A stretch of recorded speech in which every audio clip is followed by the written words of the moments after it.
আনফুসাহুম, যারা নিজের কথা ভুলে গেছে এবং আমি আল্লাহ তাদেরকে ভুলে রাখছি। আল্লাহ তারা কারা? আমার আল্লাহ কয় উলাইকা হুমুল ফাসিকুন, এরা হলো ফাসিক, যারা দুনিয়াতে নিজের কথা ভুলে গেছে। বাজানো ও পর্দার অন্তরালের আমার মা বোনেরা, তারা নিজের কথা ভুলে গেছে আর আল্লাহ কাদেরকে ভুলে রাখছে? যারা গুনার কর্মকাণ্ড গুলা একবার করে, দুইবার করে, তিনবার করে, যারা নামাজ এক ওয়াক্ত ছেড়ে দেয়, দুই ওয়াক্ত ছেড়ে দেয়, তিন ওয়াক্ত ছেড়ে দেয়, এমন ভাবে নামাজ রোজা ছেড়ে দেয়, ইবাদত বندگی ছেড়ে দেয়, ওই বান্দাদের কথা আমার আল্লাহ বলছে। আল্লাহ কয় বান্দা আমি আল্লাহ তাদেরকে ভুলে রাখছি। শুধু তাই না, যারা এমন ইবাদত ছেড়ে দেয় আমি আল্লাহ যাদেরকে ভুলাইছি আর যারা নিজেরাও ভুলে গেছে, এরা আর কেউ না রে বান্দা। আল্লাহ গো, তারা কারা? আল্লাহ বলে উলাইকা হুমুল ফাসিকুন, এরা হলো ফাসিক। আল্লাহ গো, আপনার কাছে জানতে চাই, আপনি বলেন না তো দুনিয়াতে যদি তারা ফাসিক হয়ে যায় তাদের উদাহরণটা কি আপনি আমরার জানাইবেননি? আমার আল্লাহ তাআলা আয়াত নাজিল করে দেয়, লা ইয়াস্তাবি আসহাবুন নারি ওয়া আসহাবুল জান্নাহ। আল্লাহ কয় যারা জাহান্নামী আর যারা দুজকি তারা এক রকম না। মাবুদু, জান্নাতি আর দুজকিরা এক রকম না। আল্লাহ কেন বললেন? আমার আল্লাহ কয় আসহাবুল জান্নাতি হুমুল ফাইজুন, যারা জান্নাতি তারা হইল সফল কাম। আল্লাহ, জান্নাতীরা সফল কাম, কিন্তু জান্নাতীরা যদি সফল কাম হয়, আল্লাহ জাহান্নামীদের অবস্থাটা কেমন হবে তুমি আপনারা একবার বলো না? আমার আল্লাহ তাআলা আমার মদিনার তাজেদার হুজুর নূর মুহাম্মদুর রাসূলুল্লাহ সাল্লাল্লাহু আলাইহি ওয়াসাল্লাম নবীর মাধ্যমে জানায়া দেয়, হে নবীর উম্মতের দলেরা, জাহান্নামীরা কেমন তারার পরিচয় যদি জানতে চাও, তাহলে একটা মানুষের মরার সময়ের অবস্থাটা তোমরা একটু স্মরণ করো, দেখবা জাহান্নামীদেরকে তোমরা চিনা যাইবা। নবী গো কেন এই কথা বললেন? জাহান্নামীদেরকে কেমনে চিনব গো? আমার নবী শিখিয়ে দেয়, জাহান্নাম তো অনেক পরের জায়গা। জাহান্নামের আগে আমার আল্লাহ আরেকটা মাকাম রাখছে, যেই মাকামের নাম হলো ফুলসেরাত। ফুলসেরাতের আগে আমার আল্লাহ আরেকটা মাকাম রাখছে, যেই মাকামের নাম হলো মিজান। মিজানের আগে আমার আল্লাহ আরেকটা মাকাম রাখছে, যেই মাকামটার নাম হলো হাসরের ময়দান। হাসরের ময়দানের আগে আমার আল্লাহ আরেকটা মাকাম রাখছে, যেই মাকামটার নাম হলো কবর। কবর, হাসর, মিজান, ফুলসেরাত, জান্নাত, জাহান্নাম, এগুলা হলো একটা বান্দার আখিরাতের জিন্দেগি। বান্দাটা কবরে কেমন থাকবো, হাসরে কেমন থাকবো, মিজানে কেমন থাকবো, ফুলসেরাতে কেমন থাকবো, জান্নাতে যাইবো না জাহান্নামে যাইবো, এটার ফয়সালা কবরে হবে না, এটার ফয়সালা আমার আল্লাহ তাআলা বান্দারে সাকরাতুল মাউতের বিছানায় যখন বান্দা মরবো, মরার আগে আজরাইলে যখন পাঠাইবো, আল্লাহ সেই জায়গার ভিতরে জান্নাতের বর্ণনা দিয়া দেয়, জাহান্নামীর বর্ণনা দিয়া দেয়। যেহেতু আমার কবরের আযাবের কথা বলছে বয়ান করতে, আমি আপনাদের কাছে জাহান্নামীদের মৌতের বর্ণনা না করে একটু মনোযোগ দিয়া শুনেন। ভাইও আমার, একটা মানুষ যখন মারা যায়, আপনাদের এলাকায় দেখবেন বহু মানুষ মারা যাওয়ার সময় বিছানাতে প্রস্রাব পায়খানা করেনি। বহু মানুষ মারা যায়, মারা যাওয়ার সময় নাকি মুখে দিয়ে রক্ত ছেড়ে দেয়নি। আওয়াজ কম হইতেছে, জোরে কোন দেয়নি। মারা যাওয়ার সময় অনেক মানুষ আছে জিহ্বায় কামড় দিয়া মরে। অনেক মানুষ মারা যায়, মারা যাওয়ার সময় নাকে মুখে দিয়া রক্ত বাইর হইয়া মরে। অনেক মানুষ মারা যায়, মারা যাওয়ার সময় চোখটি উল্টে দিয়া মরে। হে আমার ভাই বাবারা, ও আমার পর্দার অন্তরালের মা বোনেরা, কেন মানুষ এমনে মরে? এই মরণটা কি ভালো মরণ না? আমার মদিনার কামলিওয়ালা দয়াল নবী, নবীজির দরবারে 70 মতান্তরে 72 জন আহলে সুফার সাহাবায়ে কেরাম আমার নবীজি বক্তব্য দিতেন আর তারা বসে থাকতেন। তো বনু কুরাইজার একজন মহিলা আমার নবীর দরবারে একটা উট নিয়ে আসছে। আয়েশা ডাক দিয়া কয়, ইয়া রাসূলুল্লাহ, এই উটটা আমি আপনি নবীর দরবারে হাদিয়া দিলাম, রাখেন নবী। আমার নবীজি বড় খুশি হয়ে গেছে, কারণ এই উটটা দিয়া আমার নবীজি নবীর সাহাবায়ে কেরাম আহলে সুফা যারা তারা খাওয়াইতে পারবে। নবী তাদেরকে দাওয়াত দিলেন, সাহাবীরা তোমরা ওটটারে তাড়াতাড়ি রেডি করো খাওয়ার জন্য। নবী নবীদের অসংখ্য সাহাবায়ে কেরামদেরকে দাওয়াত দিলেন। সবাই যখন আসলেন, আমার নবীজি লক্ষ্য করে দেখলেন এখনো ওটের গোশত রান্না করা হয় নাই। নবী আমার ডাক দিয়ে কয়, সাহাবীরা যারা রান্না করতেছে তোমরা তাদেরকে তাদের কাছে ছেড়ে দাও, আসো আমরা একটু তালিম আর তরবিয়ত গ্রহণ করি। মানে আমি নবী কিছু বলি, তোমরা সাহাবীরা শোনো। সাহাবীরা কয়, ইয়া রাসূলুল্লাহ, নবী গো আপনি নবী কিছু বলবেন, আপনি নবীর জবান মুবারকের কথা শোনার জন্য আমরা অপেক্ষা করতেছি। নবী গো আপনি নবীর চেহারা মুবারকের দিকে তাকাইলে আমরার খানার কথা মনে থাকে না, আমরার দিন দুনিয়ার কথা মনে থাকে না, আমরার আখিরাতের কথা স্মরণ হইয়া যায়। নবী গো আপনি কি বলবেন, চলেন আপনার সামনে যাই। আমার নবীজির মসজিদে নববীর ভিতরে রিয়াজুল জান্নার ভিতরে নবীর এমন একটা মিম্বর আছে, যে এই মিম্বরের ভিতরে 10টা সিঁড়ি 10টা। আমি নিজে ওই মিম্বরটারে দইরা দইরা আমি সুমা দিছি গত বছর। আমি নিজে ওই মিম্বরটার কাছে দিয়া দাঁড়ায়া, ডান দিক দিয়া আমি 6 রাকাত নামাজ পড়ছি মিম্বরটার পাশে দাঁড়ায়া। বন্ধুরে আমার নবী মিম্বরটার মধ্যে বইয়া বইয়া খুতবা দিতেছে আর বলতেছে, আমার সাহাবায়ে কেরাম শুনো, এ মানুষের মরণের ব্যাপারে তোমাদের কার কি ধারণা আছে? বলে নবী গো কি ধারণার কথা বলেন, আজরাইল আসবে, রূহ নিয়ে যাবে, এটাই তো স্বাভাবিক অবস্থা। আমার নবী কান্দে আর ডাক দিয়া কইও, সাহাবায়ে কেরাম শুনো শুনো, একটা মানুষের মরণ কোন স্বাভাবিক ভাবে হয় না রে। যারা জাহান্নামী, জাহান্নামীরা কেমনে মরে জানো? নবী গো ও মায়ার নবী কেমনে মরে বলেন না? বলে আমার আল্লাহ একটা গাছ লাগাইছে লামকানের ভিতরে, যেই গাছটার নাম হলো সাদরাতুল ইয়াকিন গাছ। ওই গাছটার ভিতরে ততগুলা ফাতা আছে, আমার আল্লাহর দুনিয়াতে ততগুলা বান্দা আছে। ওই গাছের প্রত্যেকটা ফাতার মধ্যে আমার আল্লাহ দুনিয়ার বান্দাদের নামগুলা লিখে রাখছি। যখন গাছের একটা ফাতা ছিঁড়া পড়া যায়, ওই বান্দাটার কাছে, ওই নামের বান্দার কাছে আমার আল্লাহ আজরাইলে ফাটিয়ে দেয়। তওবা নামক গাছটি আছে, পাতায় পাতায় লেখা আছে মানুষের হায়াত। ওরে সেই পাতাটা জোহরে গেলে দুনিয়া থেকে যাইবে চলে, সেই পাতাটা জোহরে গেলে দুনিয়া থেকে যাইবে চলে, শেষ হইবে তোমার রিহায়াত। পাপী উম্মত কে করিবে পার, পাপী উম্মত কে করিবে পার। বলেন কঠিন হাসরের দিনে আখিরি নবীজি বিনে পাপী উম্মত কে করিবে পার। নবী বলবে, আবু বকর তুমি লও দুজকের খবর। মারহাবা জোরে কন্যা মারহাবা। মহিলারা তোমরা যে নবী নবী করো আর আমরা সুন্নিরা যে নবী নবী করি, আমরা লাভটা কি? কারণ নবী একা উম্মতরে বাঁচাইতো না। নবী কয় আমি তো বাঁচামু আমার উম্মতেরে। হযরত আবু বকর সিদ্দিক, উমর ইবনে খাত্তাব, উসমান বিন নুরাইন, আলী ইবনে আবি তালিব, তারা এক এক জায়গায় এক একজন দৌড়ায়া দৌড়ায়া আমি নবীর উম্মতরে বাঁচাইবো। জোরে জোরে কোন সুবহানাল্লাহ। নবী বলবে, আবু বকর তুমি লও দুজকের খবর, উম্মত নি দুজকে যায়া মার। পাপী উম্মত কে করিবে পার, পাপী উম্মত কে করিবে পার। নবী বলবে, ওসমান গনি তুমি লও তুমি লও কাউসারার পানি। নবী বলবে, ওসমান গনি তুমি লও কাউসারার পানি, উম্মতের করাও না আহার। পাপী উম্মত কে করিবে পার। ফুলসেরাতের কঠিন পুরে হযরত ওমর যাও না চলে, ফুলসেরাতের কঠিন পুলে হযরত ওমর যাও না চলে। আলী যাও মিজানে সামনে রোপাল্লায়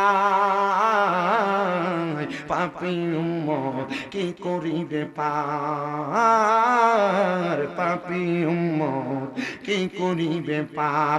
একটা জবান বন্ধ রাখবেন না। সুন্নি মুসলমান আপনারা বলেন আমাদেরকে কবরে পার করতে পারে একজন মুহাম্মাদুর রাসূলুল্লাহ, আমার মদিনার কামলিওয়ালা দয়াল নবী। এই বিশ্বাস কার কার আছে? দুই হাত তুলে আমার আল্লাহরে দেখায়, আর জবানটা খুলে একটা জোরে তাকবীর হবে।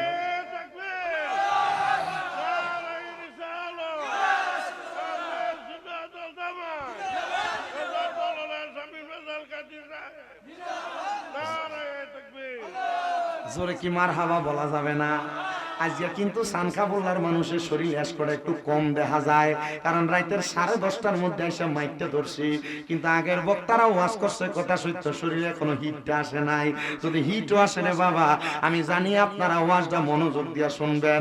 আমার কাছে সবচাইতে ভালো লাগছে আমি এলাকায় ফরফর 4বার আসার পরেও আপনারা কেমনে আমি আসার পরে একটু মনোযোগ দিয়ে ওয়াজ শুনতে এসে বসে গেছেন। এটাই আমার জন্য আল্লাহর দরবারে লাখ লাখ শুকরিয়া।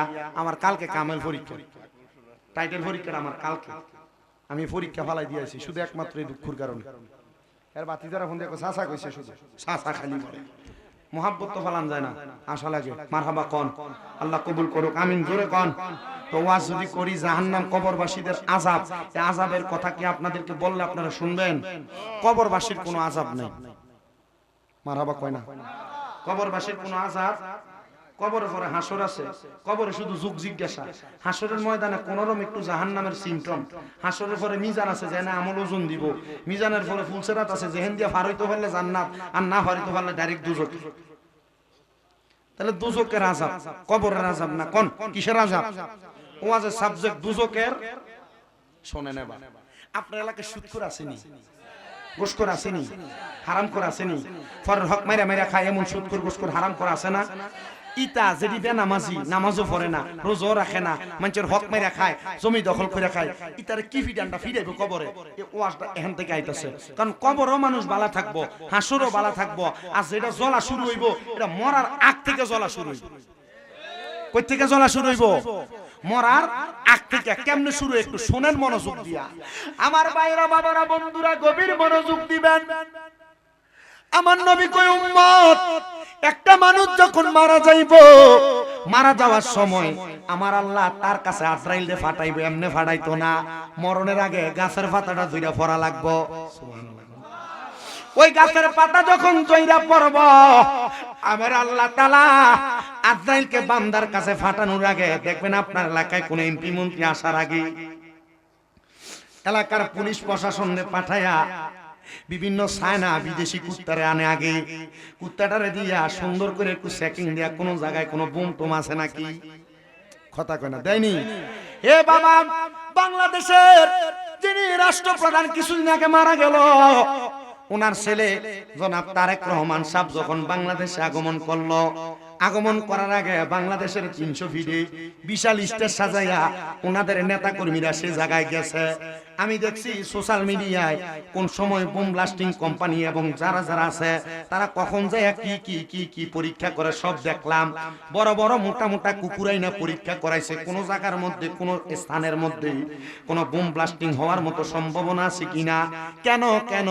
কারণ হলো দুনিয়ার একজন এমপি, দুনিয়ার একজন প্রধানমন্ত্রীর সন্তান আসবে। ও বাবা, আল্লাহ যেই ফেরেশতা বানাইছে এই ফেরেশতার দাম দুনিয়ার এমপির থেকে বেশি, মন্ত্রীর থেকে বেশি। এই ফেরেশতার দাম দুনিয়ার প্রধানমন্ত্রীর চাইতে বেশি। আমার আল্লাহ যখন আজরাইলে আপনার কাছে আমার কাছে ফাটাইবো, ফাটানোর আগে আমার আল্লাহ তাআলা আপনার আমার কাছে দুইটা ফেরেশতা ফাটাইবো। যেই ফেরেশতাদের চোখের মধ্যে নীল রং নীল রং নীল রং দেখা যায়, ওই ফেরেশতাগুলা যখন কোন বান্দার সামনে আইবো, ওই বান্দার সামনে আসার সাথে সাথে ওই বান্দাটা বয়ে বিছানাতে প্রস্রাব পায়খানা কইরা দিব। ভাইও, বিছানাতে যখন প্রস্রাব পায়খানা কইরা দিব, এবার কোন মানুষটা কি পবিত্র না অপবিত্র? আমার কথা কয় না, পবিত্র না অপবিত্র? অবশ্যই মানুষটা অপবিত্র। আমার নবী কয় উম্মত ওই অপবিত্র হওয়ার সাথে সাথে আমার আল্লাহ তাআলা আজরাইল রে কইবো, আজরাইল যাও যাও যাও, এবার ওই বান্দাটার সামনে যাও। আজরাইল যখন একটা বেনামাজির সামনে আইব,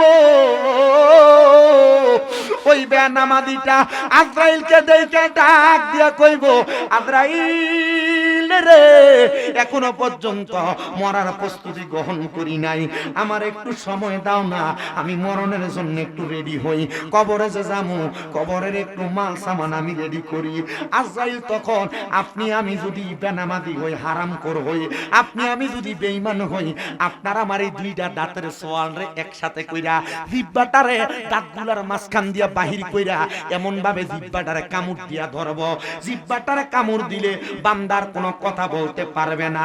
আজরাইল তখন ওই বান্দাটার সামনে আগাইব, এবার বান্দাটা তার চোখ দিয়া ইশারা দিব, আজরাইল না না না, আমারে মারিস না, আমার রুহুটা কাইরা নিস না। আজরাইল তখন সামনে যখন আইব, আজরাইলের এমন ভয়ঙ্কর চেহারা, এমন ভয়ঙ্কর চেহারা দেখার সাথে সাথে বান্দার চোখগুলো একবার ডাইরেক্ট উল্টে যাবে, বান্দা কোনো কথা বলতে পারবে না, কারণ বান্দার জিহ্বাটা কামড় পড়ে গেছে, বান্দার দাঁতগুলার মধ্য দিয়ে কামড়ায়া বান্দা জিহ্বাটারে ধরছে। চিন্তা করছো নিরে চানখা বলুলার বাবারা, একটা মানুষ মারা যাওয়ার সময় কেন জিহ্বায় কামড় দেয়, কেন চোখ উল্টে দেয়? আজরাইলের ভয়ঙ্কর চেহারাটা দেখা বান্দা সহ্য করতে পারে না, ওই বান্দাটা তখন ওই মৃত্যুর বিছানায় ছটফট করতে থাকে। আজরাইল বান্দার সামনে আইসা ওই বান্দার বুকটার ভিতরে থাবা দিয়া ধরব। আমার মদিনার কামলি বলা দয়াল নবী ডাক দিয়া কয়, উম্মত রে, হে আমি নবীর উম্মতের দল, যখন আজরাইলে আইসা একটা বান্দার বুকটার ভিতরে থাবা দিয়া ধরব, আমি নবীর রূহ মুবারক যখন আজরাইলে নিতে আইছে রে, আমার বুকটার উপরে যখন আজরাইলে তার হাতটা রাখছে, আমি নবী একটা চিৎকার মারছি, আল্লাহ,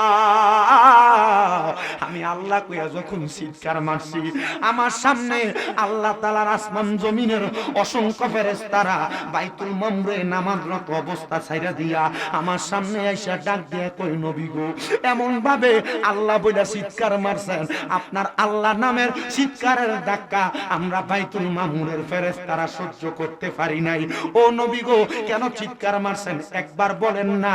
আমার নবী কান্দে আর ডাক দিয়া কই, ফেরেশতারা রে, ও ফেরেশতার দল, আমি নবী কেন চিৎকার করছি জানোনি? এই যে মালাকুল মাউত আজরাইল আমার সামনে আইছে, আজরাইল আমার বুকটার ভিতরে যখন হাতটা রাখছে রে, আমি নবীর কাছে মনে হয়েছে পৃথিবীর সবচাইতে বড় বড় পাহাড়গুলা পাথরগুলা যেন আমি নবীর বুকটার উপরে ছাপাইয়া দিছি। নবী গো, কেন আপনি চিৎকার মারছেন? আমার নবীকে আমি আমার জন্য চিৎকার মারি নাই। হে ফেরেশতার দল, আমার উম্মত গুনাহগার, আমার উম্মতের বুকের উপরে যদি আজরাইলের হাতটা রাখে রে, আমার উম্মত সহ্য করতে পারবে না। আমার উম্মতের আজরাইল কি এত কষ্ট দিব রে? না না না না না না, আপনার উম্মত যদি নামাজি হয়, আপনার উম্মত যদি মুত্তাকি হয়, পরেজগার হয়, আপনার উম্মত যদি আবেদ হয়, আপনার উম্মত যদি ইমানদার হয়, তারে কষ্ট দিত না, তারে কষ্ট দিত না। আমার আল্লাহ তাআলা আপনার উম্মতের আরামের সাথে দুনিয়া থেকে নিয়ে আসবো। ও আজরাইল রে,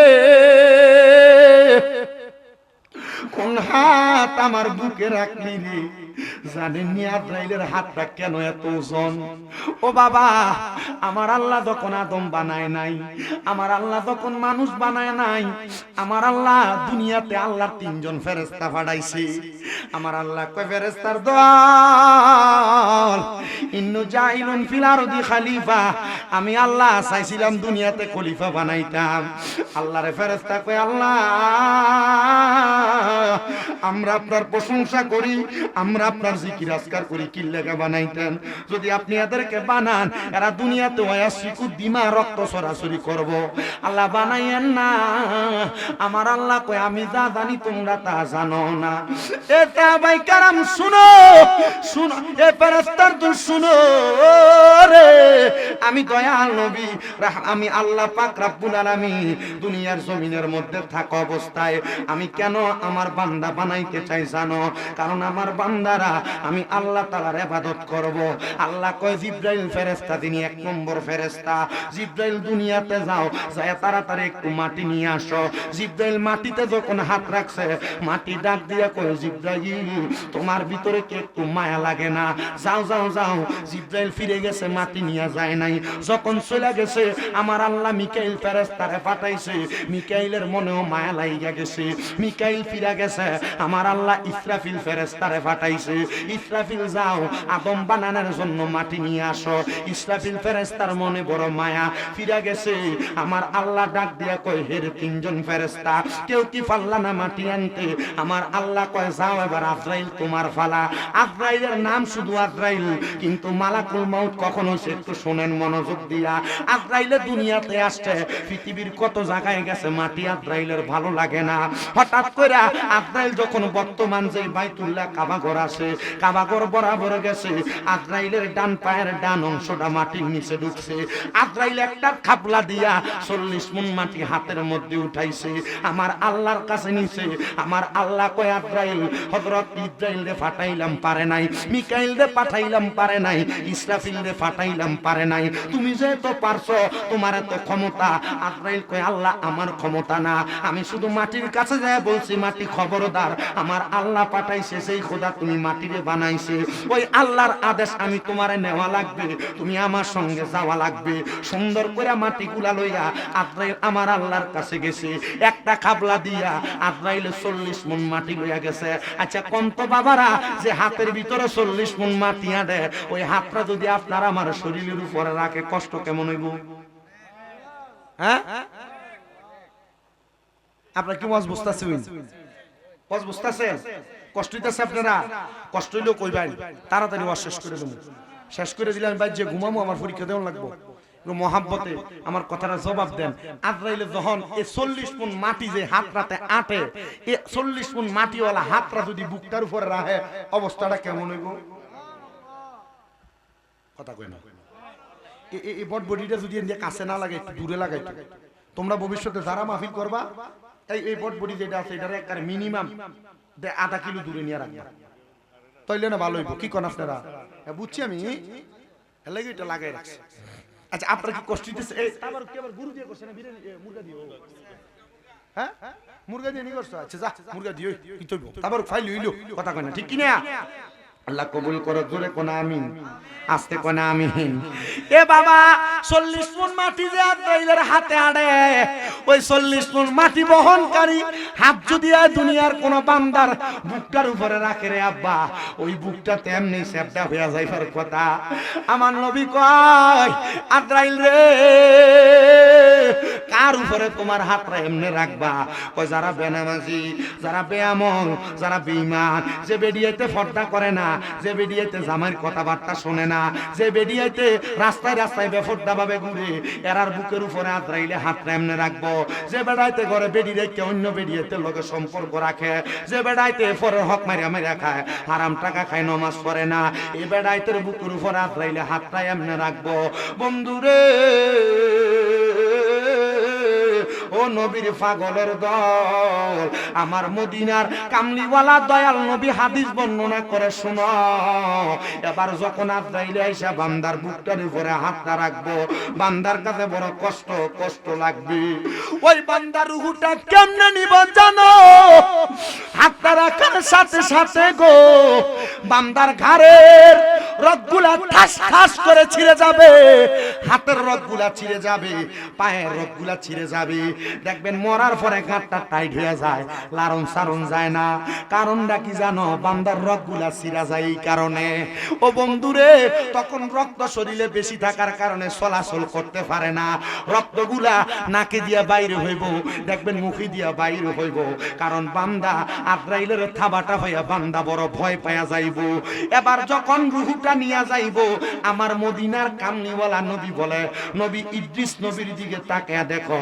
ইদ্রিস নবী কয়, একটা জীবিত ছাগল রে জীবিত অবস্থায় লটকায়া দিয়া জবে না কইরা চামড়াটা টাইনা টাইনা ছিঁড়া ফেললে ওই ছাগল আর বকরির যত কষ্ট হইব, একটা মানুষের দেহ তাইকা রুহুটা টান দিয়া বাহির করতে এত কষ্ট হইব।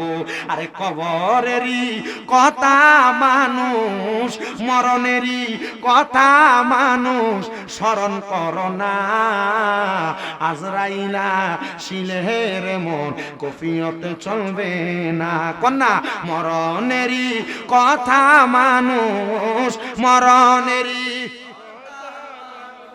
স্মরণ করো না আজরাইলা শিলের মন কফি বলে না আজরাইলা শিলের মন কফি। যেদিন আজরাইল আসবে কিনারায়, ভাই বন্ধু আত্মীয় স্বজন লুকায়া পালাই। যেদিন আজরাইল আসবে কিনারায়, ভাই বন্ধু আত্মীয় স্বজন দৌড়াইয়া পালাই। এমপি মন্ত্রী মিনিস্টারের দরখাস্ত চলবে না আজরাইলা শিলের মন কফি। জোরে বলেন না, আজরাইলা শিলের মন। মরণেরই কথা মানুষ, মরণেরই কথা স্মরণ করো না আজরাইলা শিলের মন কফিয়তে চলবে। বলো আজরাইলা শিলের মন। আজরাইল যেদিন হইবে সামনে খাড়া, নেকি বদি যাহাই আছে পরিবে ধরা, ঠিক কিনা? আজরাইল যেদিন হবে সামনে খাড়া, নেকি বদি আসো যত পরিবে ধরা। সেদিন তোমার তাল বাহানা, সেদিন তোমার তাল বাহানা কিছুই চলবে না আজরাইলা শিলের মন কফিয়তে না। বলো আজরাইলা শিলের মন কফি। মরণেরই কথা মানুষ, মরণেরই স্মরণ কর আজরাইলা শিলের মন। মরারি কিছুক্ষণ পরে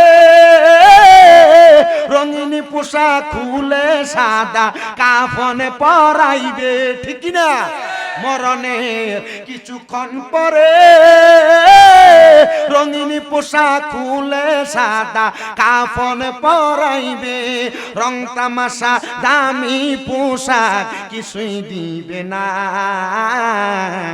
আজরাইলা শিলের মন কফিয়তে চলবে না। বলো আজরাইলা মরণেরই কথা মানুষ, মরণেরই কথা মানুষ স্মরণ করো না আজরাইলা শিলের মন কফিয়ত। এ বাবা শোনো, এবার অন্তরের কান্ডা লাগায়া আজরাইল যখন রুহটা বাহির করবে এত কষ্ট হবে, দেহটা মাটির মধ্যে পড়ে থাকবে। রুহ নিয়ে আজরাইল আবার চলে যাবে। আজরাইল যখন রুহটা নিব, আজরাইলের হাতের মধ্যে এমন একটা সাদা রঙের কাপড় থাকবে, সাদা রঙের কাপড়। ওই কাপড়টা দিয়া আজরাইলে তার নাকটারে এমন বন্ধ করব। রুহ ডাক দিয়া কইব, আজরাইল ও আজরাইল, তুমি কেন আমার রুহুটা নেওয়ার সময় আমার এত তাড়াতাড়ি নিয়ে যাও? আজরাইল বলবে, রুহুরে তোমারে আমি এত তাড়াতাড়ি নিয়ে যাই না, আমি তো তোমারে আস্তে আস্তে নিয়ে যাই। ও রুহু, তুমি কেন আমারে তাড়াতাড়ির কথা বলো? রুহু ডাক দিয়া বলবে, আজরাইল আমারে যদি তুমি এত তাড়াতাড়ি নিয়ে যাও, তুমি যদি জানতা আমি রুহুর জন্য আমার আল্লাহ দোজকে কত কঠিন শাস্তি রেডি করে রাখছে, তাহলে তুমি আমারে এত তাড়াতাড়ি নিয়ে যাইতা না। আজরাইলে বা রুহুটারে নিয়ে যাবে প্রথম আসমানের মধ্যে। আজরাইলের নাকের মধ্যে কাপড়টা এইভাবে দেওয়া, আসমানের মধ্যে ডাইন দিক দিয়া 19 জন ফেরেশতা দাঁড়ানো থাকবে, বাম দিক দিয়া 19 জন ফেরেশতা সিরিয়ালে দাঁড়ানো থাকবে। আজরাইল যখন বেঈমান বেআমল হারামখোর গুনাহগার বান্দার রূহটা নিয়া যখন প্রথম আসমানে যাইব, 19 জন করে ফেরেশতা বান্দার দিকে তাকায়া তাকায়া থু থু থু থু নিক্ষেপ করবে। ওই বান্দার দিকে যখন থু থু নিক্ষেপ করবে, আজরাইল ডাক দিয়া বলবে, রে ফেরেশতার দল, তোমরা এই বান্দা মারা গেছে, তবুও কেন তোমরা বান্দারে থু থু নিক্ষেপ করো? আল্লাহর নবী কয়, এই জন্য তোমরা কোনো মানুষ মরার পরে তার দোষগুলা বর্ণনা করো না। নবী গো কেন? বলে সে মরার পরে তার ঠিকানা যে জায়গা সে জায়গায় পৌঁছায় গেছে। আরে বেনামাজিরা কবরে কি বিয়াত যদি করব, মরার সময় কি বিয়াত যদি করব, যদি জানতো নামাজ ছাড়তো না, হারাম করে আরে বদ অভ্যাস ওলারে গালিগালাজ করুন না মানুষটারে, কবরে কেমন বিয়াত যদি করব, যদি তারা জানতো তারা কখনো এমন বাজে কাজ মন্দ কাজ করতো না। ভাইও অসংখ্য ফেরেশতারা থু থু থু থু নিক্ষেপ করবে।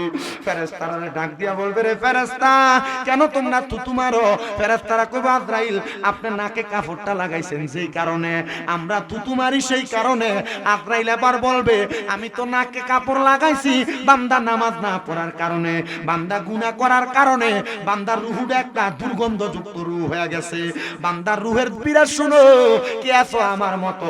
আমি কি তোমাদের মতো? তোমরা কি আমার মতো? সাহাবায়ে কেরাম কয়, না গো নবী, আপনি আপনার মতো। তার মানে নবী আমাদের মতো না, আবার আমরাও নবীর মতো না। যদি কেউ কয় নবী কার মতো, কইবা নবী নবীর মতো। আমার আল্লাহ নবীরে নূরানি সুরত দিয়ে বানাইছে, অস্বীকার করার মতো কোনো সুযোগ নাই। আল্লাহ কোরআনে কয়, কদ জাকুম মিনাল্লাহি নূর। ওই নবী নূর যদি মানতে পারো, কবরের আযাব থেকে বাঁচবা, হাসরের আযাব থেকে বাঁচবা, মিজান থেকে বাঁচবা, ফুলসিরাত থেকে বাঁচবা, জাহান্নামের আযাব থেকে বাঁচবা। এবার আপনারা বলেন, আমরা আযাব থেকে বাঁচতে চাই কি চাই না? তো সাহাবায়ে কেরাম কান্দে, নবী গো, ও নবী আপনি না কইছেন বেঈমানেরা এমনে মরে যাইবো? নবী গো, যারা নামাজ পড়ছে, রোজা রাখছে, হজ করে, যাকাত দেয়, দান সদকা করে, এরা কেমনে মরবো? আচ্ছা কোন তো বেনামাজির মরণ আর নামাজির মরণ কি একরকম নাকি?